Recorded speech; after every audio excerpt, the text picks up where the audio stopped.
Welcome my dear students and friends. আজ মাধ্যমিকের চতুর্থ দিন ছিল জীবন বিজ্ঞান পরীক্ষা। প্রশ্নপত্র পাওয়ার পর নিশ্চয়ই তোমাদের মনের মধ্যে বেশ একটা খুশি খুশি ভাব এসছে, কারণ গত দুটো ভিডিওতে যে প্রশ্নগুলো আমি আপলোড করেছিলাম তার অধিকাংশ প্রশ্নই তোমরা আজকে কিন্তু পরীক্ষা হলে পেয়ে গেছো। স্বাভাবিক কারণে সবাই ভালো পরীক্ষা দিয়েছো এই প্রত্যাশা রাখি। দেখে নিয়ে এসো যে প্রশ্নগুলো ছিল বা তোমরা যে উত্তরগুলো করে এসছো সেগুলো ঠিকঠাক রয়েছে কিনা। চ্যানেলে যারা নতুন তারা অবশ্যই চ্যানেলটিকে সাবস্ক্রাইব করবে এবং পাশে থাকা বেল আইকনটি ক্লিক করে অল নোটিফিকেশন অন করে নেবে। ক বিভাগ প্রথম প্রশ্ন রয়েছে, নিচের কোনটি অ্যাকশনের গঠন সংক্রান্ত বৈশিষ্ট্য নয়?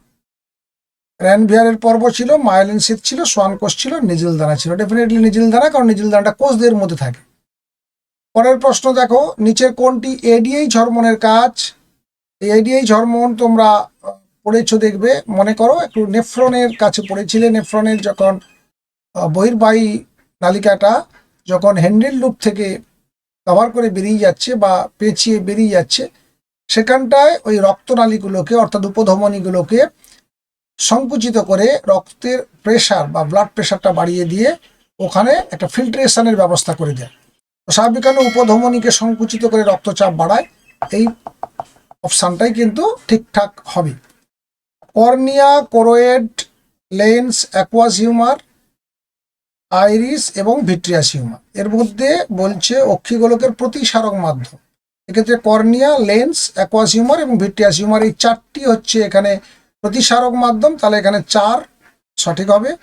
নিউক্লিওটাইডের রাসায়নিক উপাদান, সাইড আর টাইড যখন সুগার পর্যন্ত থাকবে, অর্থাৎ অ্যাডিনিন, থাইমিন, তার সঙ্গে ধরুন সুগার এবং তার সঙ্গে থাকবে ফসফরিক অ্যাসিড, তখন হবে নিউক্লিওটাইড।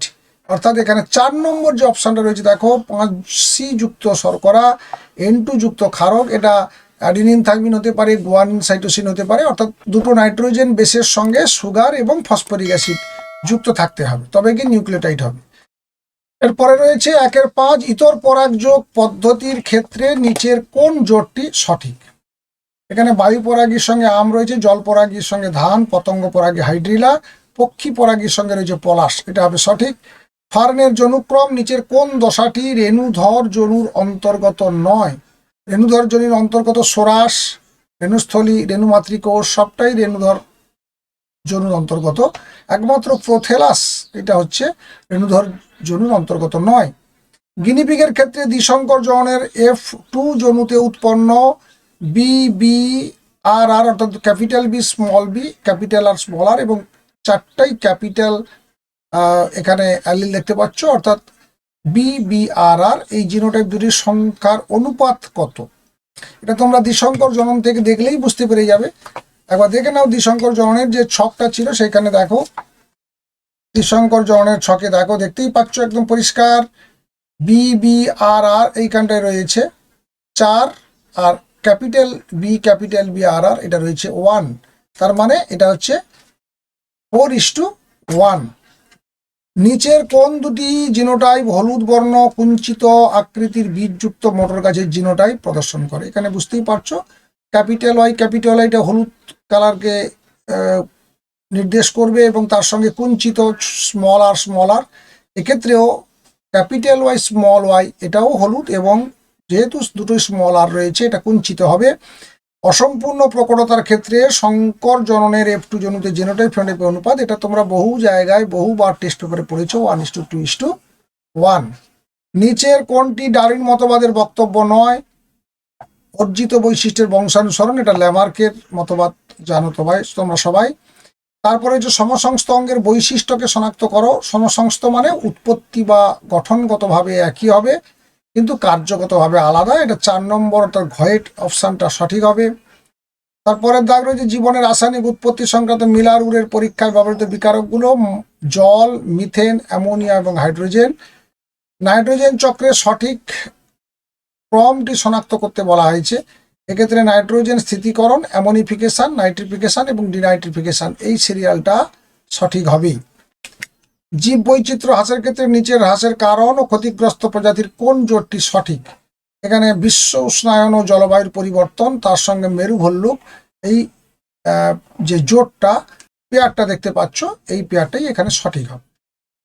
কোনো একটি খাদ্য শৃঙ্খলে ক্লোরিনযুক্ত কীটনাশক প্রবেশ করলে নিচের কোন ঘটনাটি ঘটে? এটা হবে সঠিক উত্তর, জীব বিবর্ধন।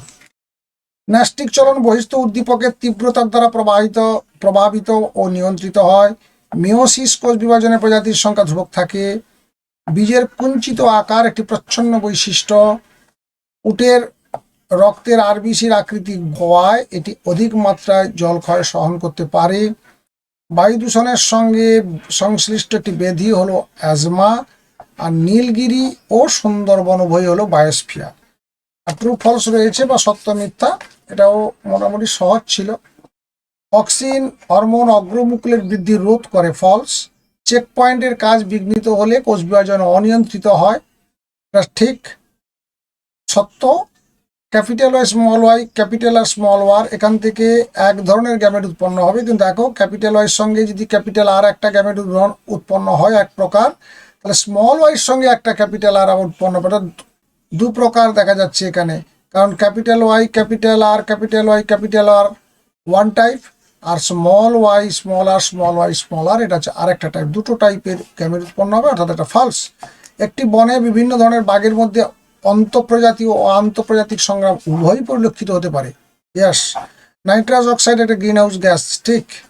ট্রাইসেপস একটা ফ্লেক্সর পেশি, এটা ফলস, এটা বাইসেপস হবে।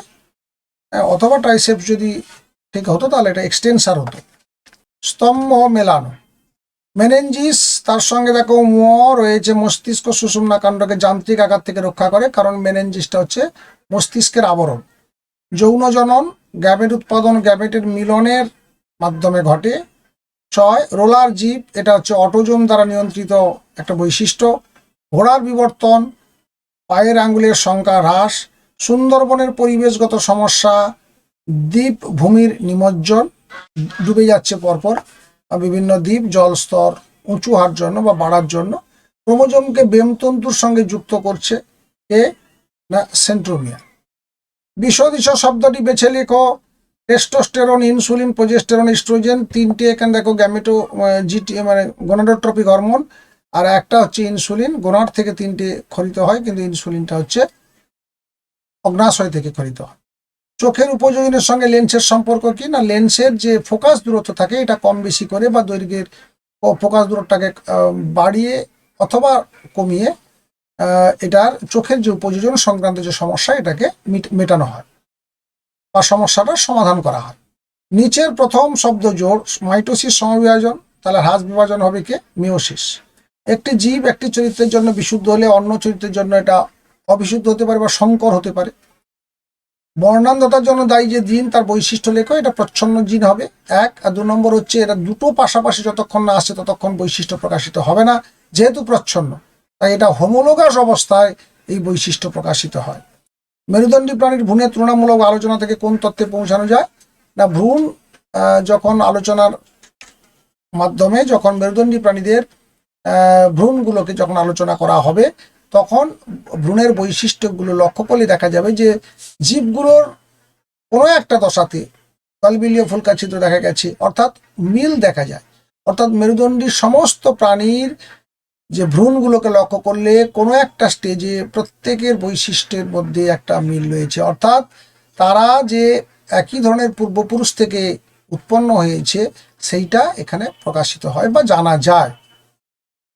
নিচের 4টি বিষয়ের মধ্যে কোন 3টির উপর বিষয়টি অন্তর্গত? বিষয়টি হচ্ছে যে দেখো ক্রমবর্ধমান জনসংখ্যার সমস্যা, এইটার উপরে বাকিগুলো রয়েছে দেখো অরণ্য ধ্বংস, কৃষি জমির হ্রাস, মিষ্টি জলের অভাব, এগুলো হচ্ছে সব কি না ক্রমবর্ধমান জনসংখ্যার জন্য তৈরি হওয়া সমস্যা। আর হটস্পটের একটা বৈশিষ্ট্য কি? না, হটস্পটের বৈশিষ্ট্য হচ্ছে অধিক সংখ্যক এন্ডেমিক প্রজাতি থাকতে হবে, তবে কি ওই জায়গাটিকে হটস্পট হিসাবে চিহ্নিত করা যায়। এরপরে প্রশ্নগুলো দেখে নাও, তোমাদের সাজেশন থেকে প্রচুর প্রশ্ন আজকে কমন এসছে, প্রত্যেকটা প্রশ্ন একটু দেখে নাও। যারা এবছরের মাধ্যমিক পরীক্ষার্থী রয়েছে তারা অবশ্যই প্রিপারেশনের জন্য দেখবে কি যে কোন ধরনের প্রশ্ন তোমাদের জন্য সামনের বছর অপেক্ষা করছে। এখান থেকে তার কিছুটা মোটামুটি একটা আন্দাজ তোমরা পেয়ে যাবে। একেবারে লাস্টে ছিল দেখো JFM PBR, এটাও তোমাদের সাজেশনের মধ্যে ছিল। আজকে পরীক্ষা নিঃসন্দেহে তোমাদের ভালো হয়েছে। ছবি দেখতে পেয়েছো, 3খানা ছবির কথা বলেছিলাম, তার মধ্যে 2টো ছবি অলরেডি আজকে চলে এসছে, অর্থাৎ চোখ এবং মাইটোসিস কোষ বিভাজনে অ্যানাফেলিওসাস একটা বিজ্ঞানসম্মত চিত্র। প্রশ্নগুলো দেখে নাও, প্রশ্নগুলো খুব কঠিন ছিল না, মোটামুটি সহজ প্রশ্ন আজকে তোমাদের জন্য ছিল। আগামীকাল এবং আগামী 3 দিন আর তোমাদের পরীক্ষা রয়েছে। আশা করব সেই পরীক্ষাগুলো খুব সুন্দরভাবে তোমরা দেবে এবং তোমাদের পরীক্ষা রেজাল্টও নিঃসন্দেহে তোমাদের প্রত্যাশিত মানকে ছুঁয়ে ফেলবে, এই আশা রাখি। দেখা হচ্ছে নেক্সট ভিডিওতে। ভালো থাকবে, সুস্থ থাকবে। Thank you.